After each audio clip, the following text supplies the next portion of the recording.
Dear students, today we shall discuss about another important topic in managerial economics, that is importance of managerial economics. In the previous classes we discussed about the basic concepts like the meaning, nature, scope, uses of managerial economics and the history of managerial economics in the introductory part in module 1, that is introduction to managerial economics. Now let us continue with that. So today we shall discuss the importance of managerial economics.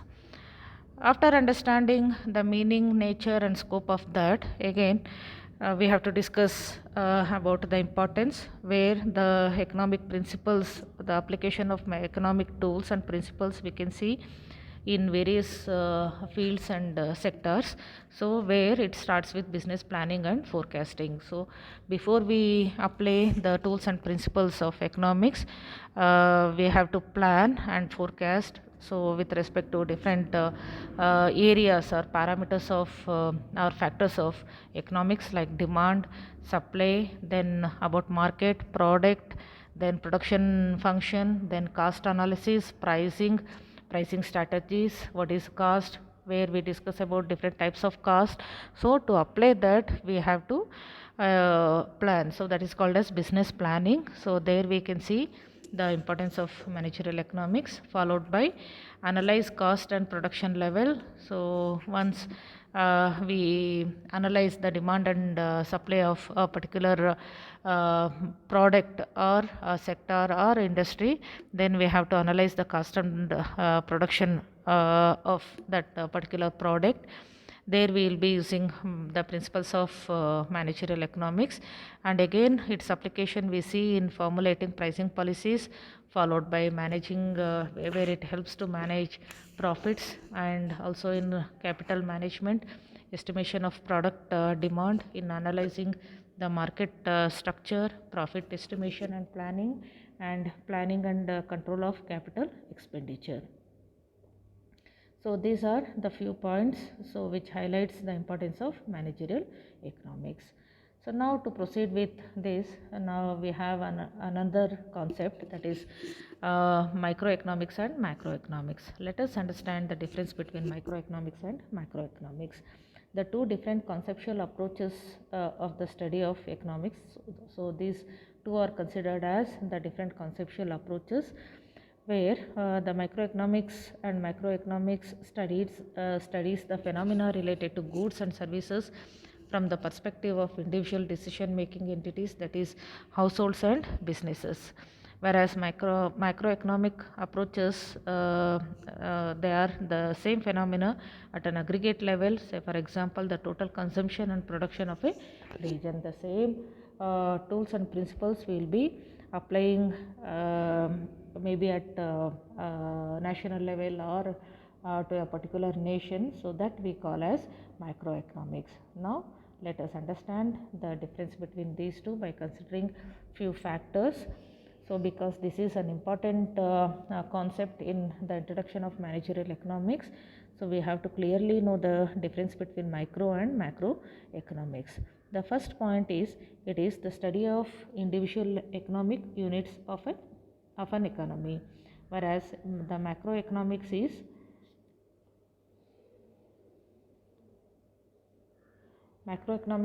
it is the study of economy as a whole and its aggregates. The same theories and principles, if we apply at a national level or to a nation, it is called as macroeconomics. And the second point is, it deals with the individual income, individual prices and individual output, whereas it deals with aggregates like national income, general price level and national output. Its central problem is price determination and allocation of resources in microeconomics, whereas again the same problem persists here also, that we determine at the level of the national level with respect to income and employment. And the next point is, its main tools are demand and supply of a particular commodity or a factor, whereas here its main tools are the aggregate demand and aggregate supply of economy as a whole. It helps to solve the central problem of what, how, and for whom to produce in the economy, whereas here it helps to solve the central problem of full employment of resources in the economy. Here it discusses how equilibrium of a consumer, a producer, or an industry is attained. Here it is concerned with the determination of equilibrium level of income and employment of the economy. So, to understand in a simple way, here whatever the theory, principles, and tools we apply uh, to a particular firm or in a particular market or to a particular region, that study we call as microeconomics. So that could be with respect to the demand forecasting, demand for a product, then supply of a product, or supply of some particular factor, or that is a determination of various factors in the economy, or with respect to price allocation, price fixing, then about a market, particular market, like a small market or a big market, and the consumer behavior, the taste and preferences, consumer perspectives, and like how to manage all this whenever there are some changes, like with that we call as inflation, or to maximize that, minimize that, or how is the employment rate, or problem of unemployment, income of the people there, their contribution to the nation's GDP, national income.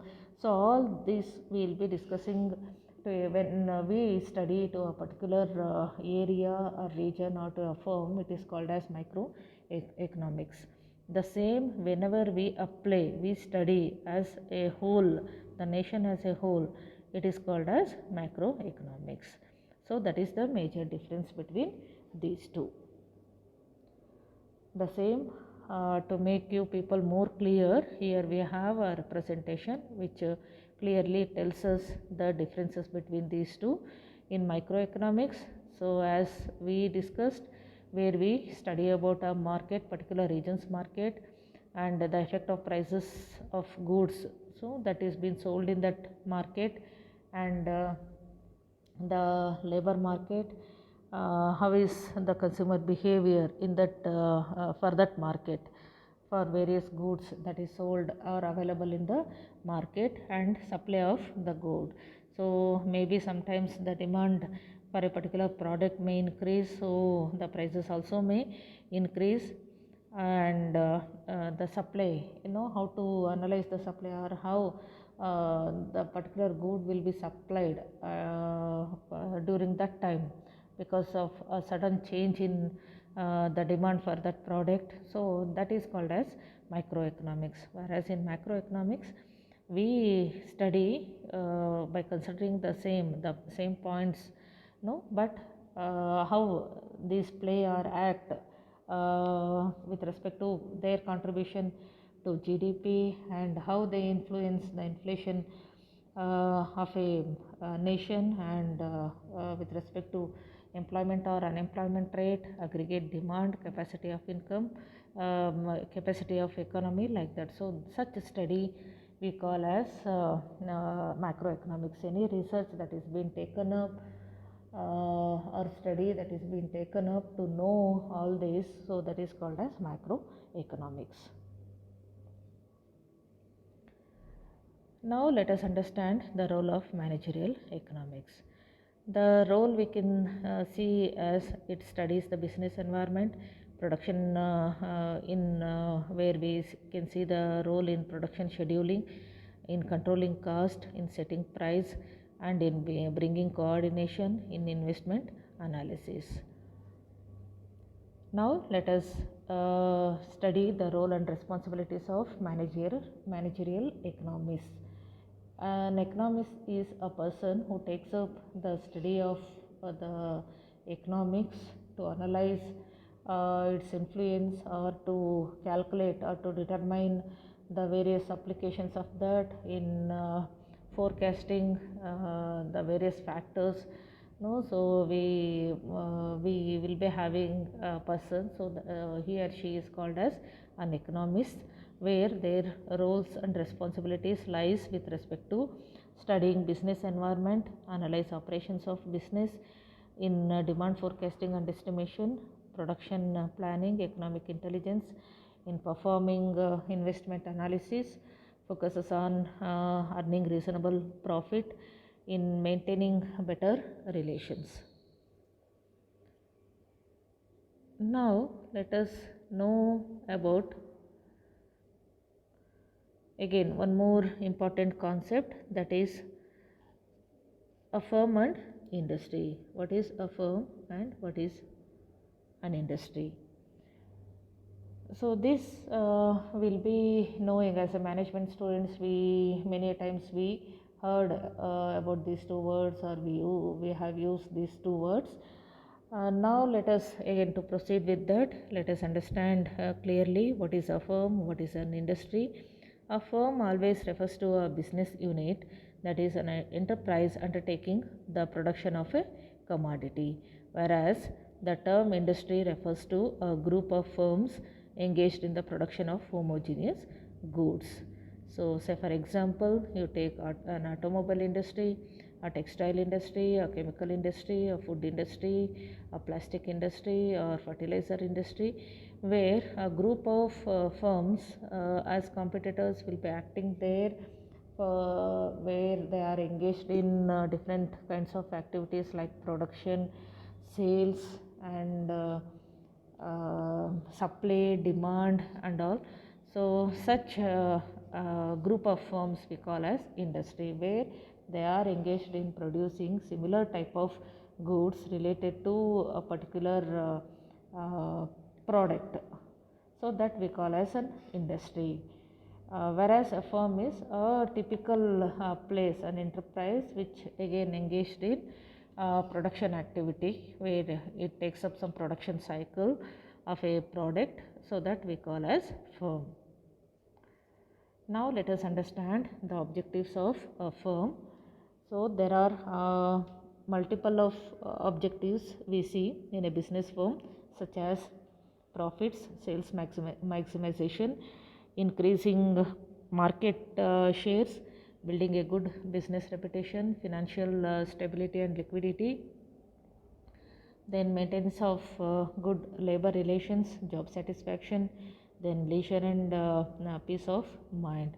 So usually any company, any organization or a firm's objective will be to maximize the profit, at the same time to increase sales and also increasing market share, so that it can have a growth in the competitive world, and building a good business reputation. So that is that can be achieved through good market shares, or market price, that is share price, and financial stability and liquidity, so that good income, good revenue it is generating means, so that gives stability to the firm to again expand or to grow, and maintenance of good labor relations. So all these will be definitely the objectives of any firm. So again, to know more about this, we have theories proposed by different contributors.